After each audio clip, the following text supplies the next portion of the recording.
ketika Anda sehat dan masih punya umur, jangan sia-siakan, karena akan datang satu saat Anda tidak sehat dan tidak bisa maksimal ibadah. Selama Anda masih bisa dan mampu maksimal ibadah, manfaatkan, jangan dirugikan.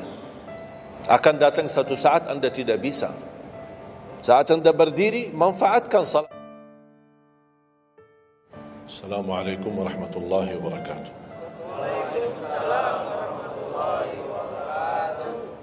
Yauma yafirrul mar'u min akhihi. Di hari itu kakak adik melarikan dirinya dari saudaranya. Wa ummihi wa abi, melarikan diri pada bapaknya dan ibunya. Biasanya kalau kita ketemu orang tua, kita senang bertemu, mohon doanya, apalagi yang orang-orang yang tinggi berbakti baik sama orang tuanya. Kalau di hari kiamat mau sendiri-sendiri. Jangan kita yang melarikan diri sendiri. Para nabi dan rasul semuanya doanya salim salim, ya Allah selamatkan, ya Allah selamatkan. Ini nabi, kira-kira kita gimana?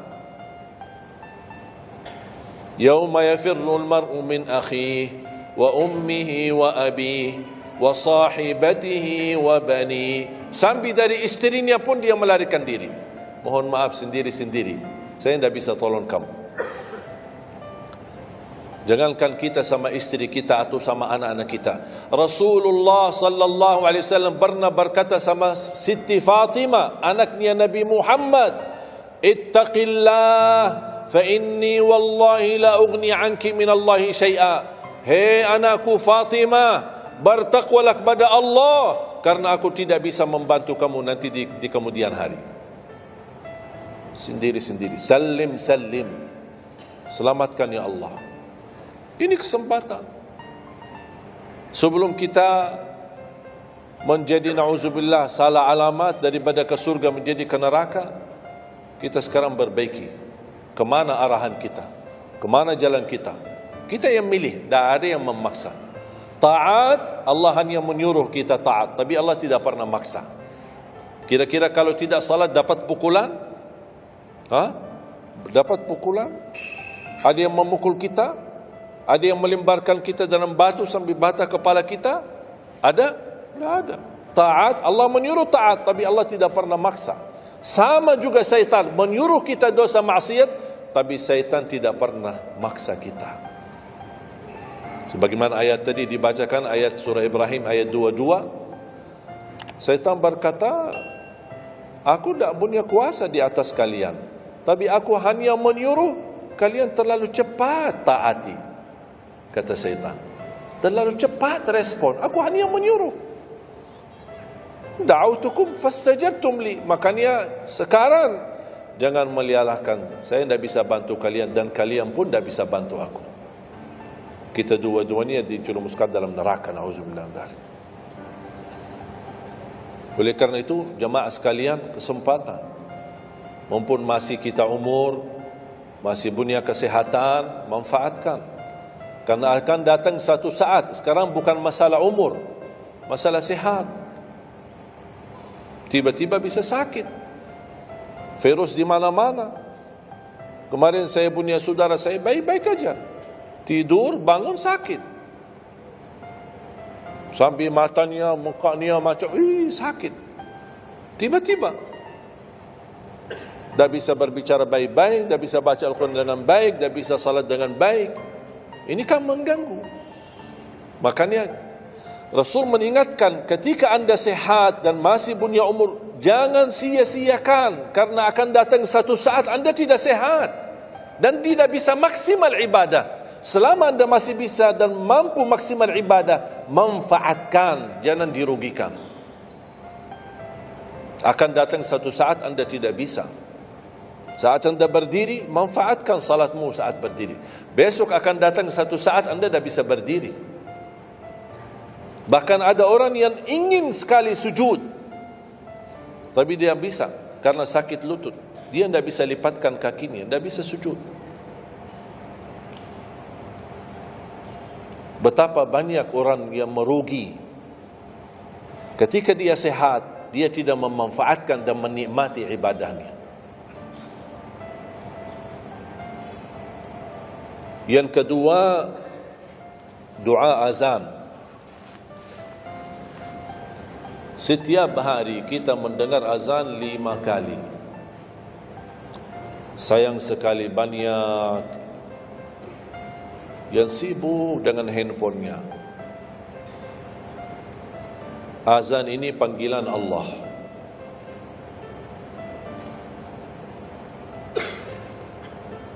Barang siapa, kata Rasulullah SAW, mengikuti perkataan muazzin. Artinya muazzin mengucapkan Allahu Akbar, Allahu Akbar. Kita ucap Allahu Akbar, Allahu Akbar.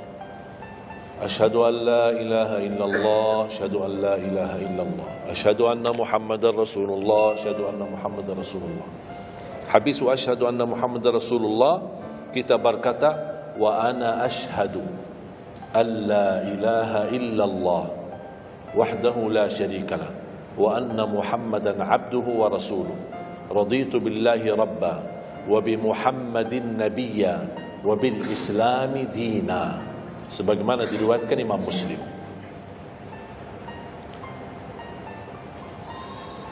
Hayya 'alas salah, kita jawab la haula wala quwwata illa billah.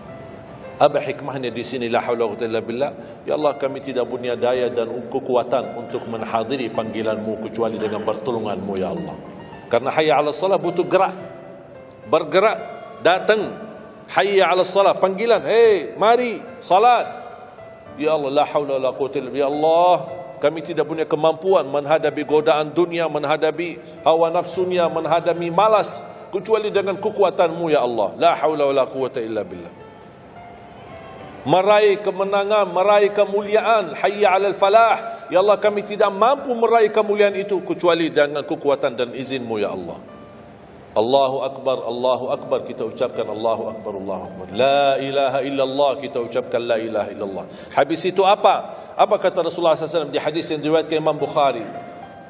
Thumma salla alayya. Selepas itu dia bersalawat kepada Nabi Muhammad. Allahumma salli ala Muhammadin wa ala ali Muhammad. Bagi Sayyiduna boleh, tidak bagi Sayyiduna boleh. Selepas itu doa. Allahumma rabb hadhihi ad-da'wati at-tammah was-salati al-qa'imah ati Muhammadan al-wasilata wal-fadilah wab'athhu maqaman mahmudan alladhi wa'adta. Ini ucapan yang saya sampaikan di Sahih Bukhari. Ada riwayat-riwayat yang lain, Allahumma rabb hadhihi ad-da'wati at-tammah was-salati al-qa'imah ati sayyidina Muhammadan al-wasilata wal-fadilata wad-darajata al-'aliyata ar-rafi'ata min al-jannah wab'athhu maqaman mahmudan alladhi wa'adta innaka la tukhliful mi'ad. Innaka la tukhliful mi'ad. Tambahannya diriwayat Imam An-Nasai dan semuanya sahih. Mau milih mana yang anda hafal, mana anda biasakan, silakan. Mau ambil hadis yang diriwayatkan Imam Bukhari boleh, mau ambil yang diriwayat Imam Nasai boleh. Asal jangan sampai begitu dengar azan tidak mengikuti muazzin dan sia-siakan doa itu. Padahal doa sederhana. Siapa yang tidak hafal?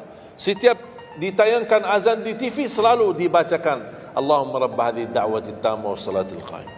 Saya pernah tanya guru saya, seandainya ketika saya mendengar azan tapi terlalai dengan kesibukan atau telefon mendadak atau apalah urusan, baru saya menyadari ketika muazzin sampai ke hayya 'alas salah, saya belum mengikuti dari awal. Gimana caranya biar saya tidak rugi dalam pahala? Kata guru saya, ulang sendiri dari awal. Allahu Akbar, Allahu Akbar, Allahu Akbar, Allahu Akbar. Asyhadu an la ilaha illallah, asyhadu an la ilaha illallah, asyhadu anna Muhammadar Rasulullah. Sampai mendapat mengikuti muazzin dalam sisa azannya. Begitu selesai baca doa yang saya tadi sampaikan. Apa kata Rasulullah? Barang siapa yang mengamalkan ini, faqad hullat lahu syafa'ati yaumal qiyamah, dijamin dapat syafaatku. 5 kali kesempatan tertulis nama kita, jaminan dapat syafaat Nabi Muhammad, tapi kita sia-siakan. Siapa yang tidak mau syafaat Nabi Muhammad? Ini kesempatan. Jangan tunggu hari kiamat baru saya minta, ya Rasulullah tolong syafaatkan. Ini Rasul sudah menawarkan ini sekarang. Mau enggak dapat syafaatku? Ikuti muazzin dan baca doa azan, kemudian dapat syafaatku. Berapa minit? Tak sampai 2 minit. Ikuti muazzin, selesai azan, doanya tak sampai 2 minit. Allahumma salli ala Muhammad wa ala ali Muhammad, Allahumma rabbani da'wati tamma was salatil qa'imah ati Muhammad, dan sampai akhir, innaka la tukhliful mi'ad. Berapa lama? 2 minit, 3 minit? Tak apa-apa 5 minit. Tapi dapat jaminan syafaat Nabi Muhammad. Hanya waktunya cuma 5 minit. Kira-kira siap? Mulai hari ini? Menurut saya, yang saya sampaikan wallahi sederhana, sangat sederhana, tapi butuh perhatian aja, butuh perhatian. Yang ketiga, jangan tinggalkan sunnah qabliyah subuh. Walaupun anda malas menjaga sunnah qabliyah ba'diyah. Kalau anda merasa diri malas, banyak kan ada sunnah qabliyah ba'diyah. Kan ada sunnah qabliyah zuhur, ba'diyah zuhur, ada qabliyah ba'diyah maghrib, ba'diyah isya, qabliyah subuh. Kalau anda merasa malas melaksanakan sunnah-sunnah, minimal jangan tinggalkan sunnah subuh. Pahalanya lebih besar daripada dunia dan seisinya. Walaupun anda telat bangun, sudah kesiangan, tetap wajib ambil air wudu, laksanakan sunnahnya, baru salat subuhnya. Walaupun anda bangun jam 11 siang.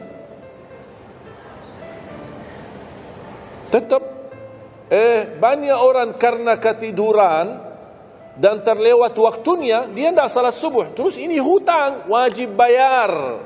Dan tidak bisa besok ganti subuh 2 kali. Tidak ada di dalam agama. Subuh, ya udah, ya Allah, nawaitu salat subuh yang kemarin karena saya ketiduran lillahi ta'ala. Tidak bisa. Apa kata? Ini bukan, mohon maaf, ini bukan kata saya, supaya orang jangan, ini pendapat baru. Bukan kata saya, tapi kata Rasulullah SAW. Bukan kata Majlis Ulama Indonesia, bukan kata saya, bukan kata siapa-siapa.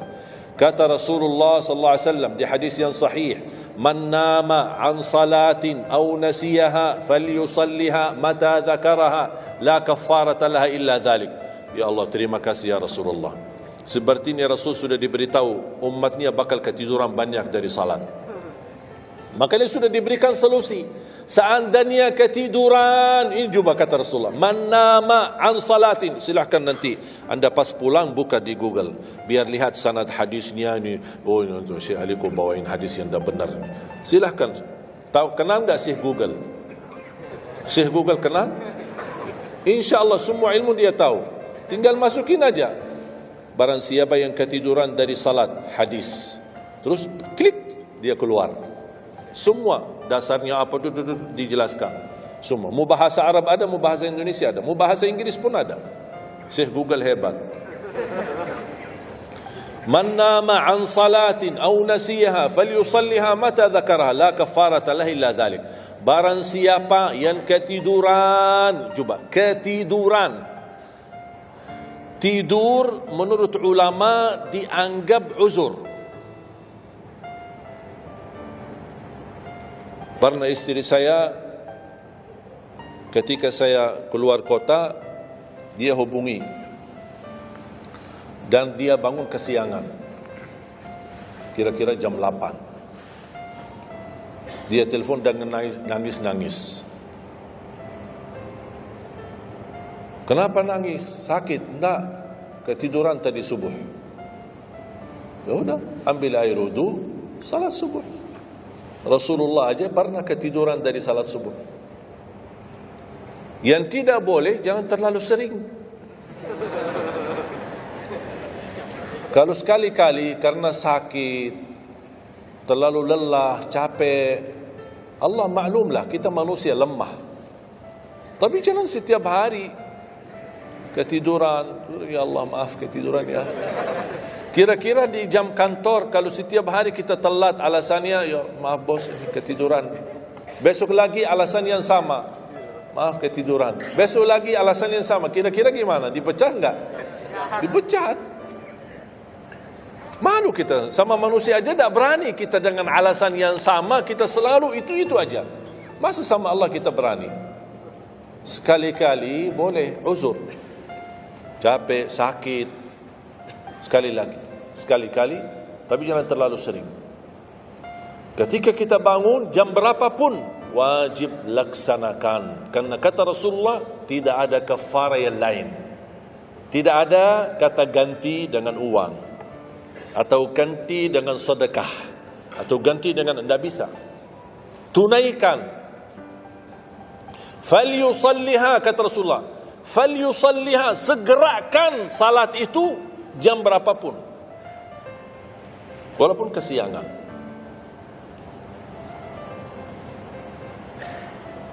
Jelas? Sering ya ketiduran ya? Saya juga berapa kali ketiduran. Bukan berarti saya tidak pernah ketiduran, berapa kali. Bisa ada orang habis tahajud, terlalu lelah, capek, dia mau hanya istirahat saja di atas sajadahnya. Pas bangun sudah jam 7. Padahal Masya Allah tahajud. Semangatnya tahajud tapi ketiduran salat subuh. Makanya ini harus disesuaikan kemampuan. Anda merasa diri kalau salat tahajud 8 rakaat, bangun jam 2, ya Allah kuat, tidak kuat ini. Kembali kepada kemampuan. Tahajud tidak harus 8 rakaat. Tahajud tidak harus 20. 2 rakaat, tutup witir sudah tahajud. Dan tahajud pun salat malam tidak harus tidur dulu. Ada orang, harus tidur, walaupun tutup mata sebentar terus buka lagi. Ini ilmu baru di Indonesia ini. Saya pernah share satu video, ada satu komen dari jamaah, tidak, saya belajar harus tidur dulu, walaupun tutup mata sebentar terus buka lagi. Kembali kepada kemampuan. Ada yang biasa tidur, bangun tengah malam, sepertiga akhir, itu lebih afdal. Tapi ada yang tahu dirinya, kalau saya tidur mana bisa bangun. Udah, mendingan daripada tidak ada tahajud malam itu, mendingan kita salat. Dan ini bukan kata saya, dan bukan kata ulama, tapi kata Rasulullah sallallahu alaihi wasallam. Sebagaimana di hadis yang sahih kata Abu Hurairah radhiyallahu an, pernah Rasulullah menwasiatkan aku jaga witir sebelum tidur. Berarti Rasul mengizinkan kita melaksanakan ibadah salat malam, di antaranya witir sebelum tidur. Umar bin Khattab radhiyallahu anhu punya kebiasaan witir sebelum tidur. Ditanya, kenapa witir sebelum tidur? Dia kata, saya takut meninggal dunia dalam keadaan tidur, belum tertulis nama saya sebagai ahli witir. Saya punya kebiasaan, habis pulang ke rumah, sebelum tidur ambil air wudu, salat 2 rakaat sunnah wudu, kemudian salat 2 rakaat muqaddimah witir, kemudian 1 rakaat witir, baru saya tidur. Kalau dapat bangun lagi, alhamdulillah bisa tahajud, tapi tidak boleh witir lagi karena sudah witir duluan. Sudah faham? Sederhana enggak Islam ini? Sederhana. Banyak orang yang berkeinginan tahajud, berkeinginan salat witir, tapi katanya harus tidur. Saya orang yang berat tidur. Kalau saya tidur mana bangun lagi? Udah, kesempatan bisa Anda laksanakan sebelum tidur. Ada orang yang memang tidurnya aja akhir, jam 12, jam 1 baru dia bisa tidur. Ya mendingan daripada tidak salat malam sama sekali, mendingan salat dulu baru tidur. Dapat bangun, alhamdulillah. Tidak dapat bangun, sudah tertulis namamu, sudah salat, sudah ahli witir. Inna Allaha witir, yuhibbul witir, fa'autiru. Allah maha witir. Allah maha witir. Allah cinta witir, jagalah witir. Dan ini termasuk 2 sunnah yang Rasul tidak pernah tinggalkan. Sunnah subuh sama sunnah witir. Sakit, sehat, mukim, di dalam kota, musafir, keluar kota, perang, aman, damai, tetap tidak pernah tinggalkan 2 sunnah itu. Sunnah subuh sama sunnah witir. Itu kebiasaan Rasulullah SAW. Kalau Anda merasa pun sakit, tidak bisa berdiri, tidak bisa qiyam, bisa Anda laksanakan witir dalam kondisi duduk. Yang terakhir, ayat Al-Kursi.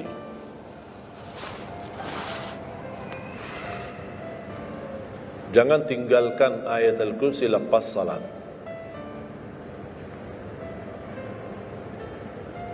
Jangan tinggalkan ayat kursi lepas salat. Salat wajib. Sama ketika mau tidur. Cuma satu ayat. Tapi tahu enggak pahalanya apa? Kan habis salat kan ada zikir-zikiran, istighfar, tasbih dan yang lain-lain. Di antaranya baca ayat kursi. Tahu enggak pahalanya apa? Ada yang pernah baca pahalanya apa? Barang siapa yang membaca ayat al-kursi setiap habis salat fardu, laisa bainahu wa bainal jannati illa an yamut. Tidak ada sesuatu yang mampu menghalanginya masuk surga kecuali menunggu mati. Cuma baca ayat kursi. Dan ketika mau tidur, lagi buru-buru, ada meeting, ada rapat, ada urusan mendadak, habis salat, astaghfirullah, astaghfirullah, astaghfirullah, Allahumma antas salam wa minkas salam, sampai selesai, langsung baca ayat kursi. Terus, subhanallah itu yang lain-lain gimana? Tak apa-apa, sambil jalan. Naik motor, subhanallah, subhanallah, subhanallah, subhanallah, sambil jalan. Subhanallah ada riwayat 33, ada riwayat 25, ada riwayat 10, minimal 10. Subhanallah 10 kali, alhamdulillah 10 kali, Allahu Akbar 10 kali. Itu yang paling sederhana. Saya bagikan ini, biasanya kalau saya isi di kementerian atau di pejabat, saya kasih zikir-zikir begitu. Pak, subhanallah cuma 10 kali. Biasanya kita tahu 33. Lah, ini khusus buat pejabat. Yang penting zikir, supaya jangan tinggalkan. Zikir. Banyak orang sibuk, mendadak ada urusan, udah zikir. Subhanallah cuma 10 kali. Subhanallah 10 kali, alhamdulillah 10 kali, Allahu Akbar 10 kali. Itu paling cepat. Subhanallah. Ternyata di dalam agama ada yang juga hemat. Hemat sederhana tapi pahalanya tetap besar dan dikuranin. Tidak ada pahala yang hemat. Semuanya pahala sempurna, semuanya pahala agung, sempurna dan luar biasa dahsyat balasan Allah Subhanahu wa taala. Makanya jangan disia-siakan. Yang sederhana ini, makanya saya buat buku 20 amalan ringan tapi pahalanya sangat menakjubkan.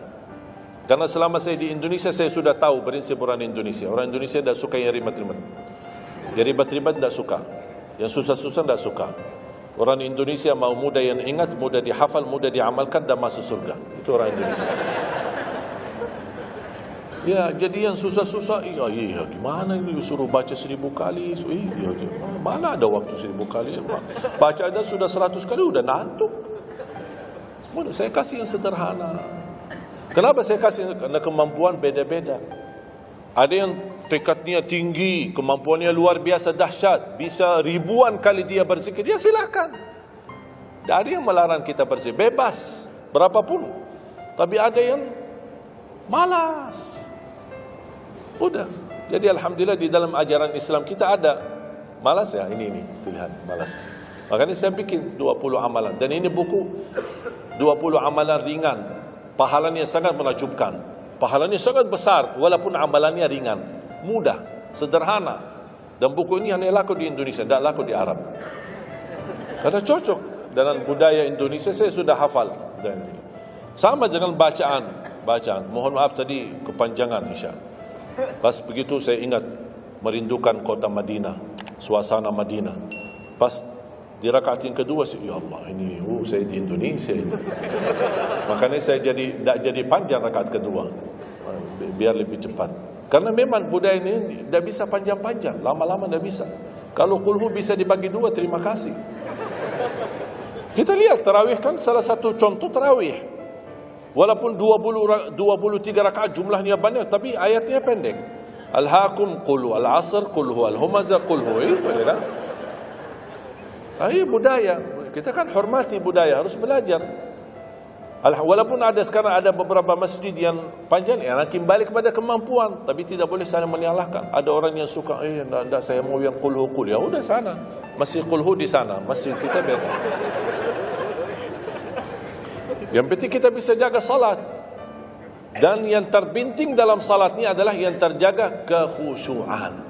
Bukan masalah jumlahnya, bukan masalah kepanjangannya, tapi kekhusyuan. Tumaknina, karena tumaknina rukun dalam ibadah salat. Sama seperti rukun qiyam, rukun baca al-Fatihah. Tumaknina. Apa itu tumaknina? Ketenangan dalam salat. Bacaannya tenang, gerakannya tenang. Bukan kejar-kejaran. Imamnya baru baca al-Fatihah, sudah amin. Imam makmum belum selesaikan ini, terus dikejar imam.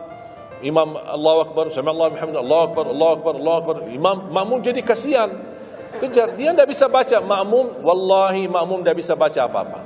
Hanya fokusnya bisa kejar imam. Yang penting jangan sampai tertinggal imam. Yang saya fikirkan, kasihan yang tua-tua, bapak-bapak. Gimana yang bapak-bapak? Kalau yang muda-muda masih bisa kejar imam, terus yang bapak-bapak gimana? Setiap gerakannya batuk 10 kali. Rukuk batuk lagi, sujud batuk lagi. Karena pelan-pelan gerakannya. Saya pernah ada satu kejadian ketika masuk salah satu kampung, kita lewati, saya mampir, samping saya ada bapak, lumayan tua, gerakannya juga pelan-pelan. Yang saya kasihan, Imam Allahu Akbar. Saya suka pas ketika takbir. Allah.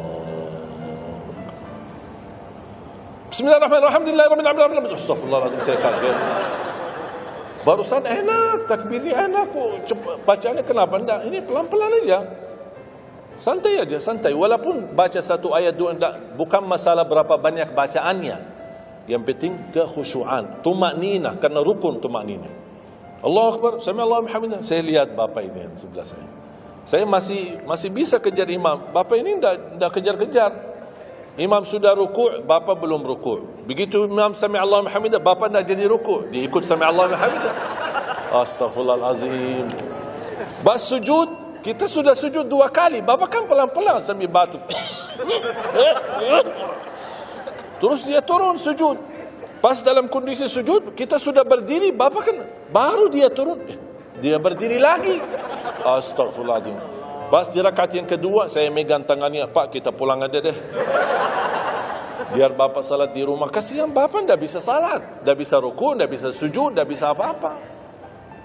Makanya tumakninah bukan wajib, bukan sunnah, tapi rukun dalam salat. Dan tidak sah, walaupun salat sunnah, tidak sah salatnya seorang kalau dia tidak membawa tumakninah. Tidak sah. Disyiarkan, disharekan, diviralkan, dia bilang ada 23 rakaat 7 minit. Menurut saya tidak usah panjang lebar dibahas. Tidak sah, sudah selesai. Karena meninggalkan, sama dengan orang salat tapi tidak baca Al-Fatihah. Kira-kira sah tidak? Tidak sah. Gimana kira-kira bacaan Al-Fatihah? Oleh karena itu jemaah sekalian, mari kita sama-sama. Apalagi tidak lama lagi kita menyambut bulan suci Ramadan. Saya harap kita mencintai budaya kita, mencintai negeri kita, tapi harus hal yang perlu diluruskan, harus diluruskan. Apalagi yang terkait ibadah salat, tarawih. Tidak masalah masjid 11 rakaat, ada masjid 23 rakaat, jangan ribut. Tidak masalah. Yang mau 11 silahkan, yang mau 23 silahkan. Yang penting kita bisa melaksanakan salat dengan baik. Apalagi alhamdulillah sudah sekarang muncul banyak para imam-imam, pemuda-pemuda yang bacaannya merdu, yang bacaannya indah. Kita bisa menikmati suasana bulan suci Ramadan. Bacaannya tidak mesti panjang-panjang. Walaupun rata-rata di Indonesia jarang kita menemukan masjid yang khatam. Dulu saya ingat waktu saya masih di Lombok, kita ingat salat tarawih khatam 30 juz dan salat tahajud 10 malam terakhir khatam lagi 30 juz. 2 kali kita khatam dalam 1 bulan Ramadan. Tapi ini karena permintaan dari lingkungan dan jamaah. Kalau tidak ada permintaan susah. Apalagi orang baru datang. Saya sering memperhatikan orang baru datang kayaknya salah masuk masjid. Pas begitu melihat imamnya kepanjangan, ini masjid apaan ini, mundur ke belakang. Pernah saya ketika lihat ada makmum mundur, saya baru masuk. Bapak mau kemana? Mau ambil wudu lagi. Pas habis salat saya tarik kanan kiri, tidak ada. Ternyata ambil wudu di rumahnya. Jadi karena tidak semua bisa, makanya tidak boleh kita saling menyalahkan. Tapi kita harus saling mengingatkan. Saling mengingatkan. Mari kita sama-sama menjaga ibadah yang benar. Mari kita sama-sama menjaga ibadah yang khusyuk, ibadah yang tumaknina. Mudah-mudahan amalan-amalan yang saya sampaikan tadi, mudah-mudahan bisa diingat, bisa dihafal dan mudah diamalkan. Masih ingat kan? Atau perlu saya ulang? Amalan pertama, Quran. Minimal mulai harimu baca Quran, tutupi harimu baca Quran. Yang kedua, ikuti muazzin, sama juga disertai doa azan karena jaminan dapat syafaat Nabi Muhammad SAW. Yang ketiga, jangan tinggalkan qabliyah subuh sesudah azan. Walaupun anda bangun telat, melaksanakan salat subuhnya tetap didahulukan dengan salat sunnahnya. Terus yang keempat, witir. Witir, jangan lewat satu malam belum witir. Walaupun anda bisa laksanakan witir habis salat sunnah ba'diyah isya atau sebelum tidur anda di rumah bisa laksanakan witirnya. Terus yang kelima, yang keenam, ayat kursi setiap habis salat fardu. Mudah-mudahan insyaAllah amalan ini yang sederhana mudah-mudahan bisa kita jaga. Walaupun sederhana tapi saya yakin akan membantu menjadikan banyak perubahan dalam kehidupan kita. Akan bertambah keberkahan, ketenangan. Kita akan merasa jauh lebih sejuk, bahkan jauh lebih nikmat untuk kita beribadah. Baru saya ingat satu hal, sedekah. Kalau bisa, sedekah subuh. Pengalaman saya, dari semua pelajaran yang saya pelajari, saya menemukan sedekah semua waktu baik. Jumat, waktu majlis ilmu, habis majlis ilmu, semua sedekah itu baik.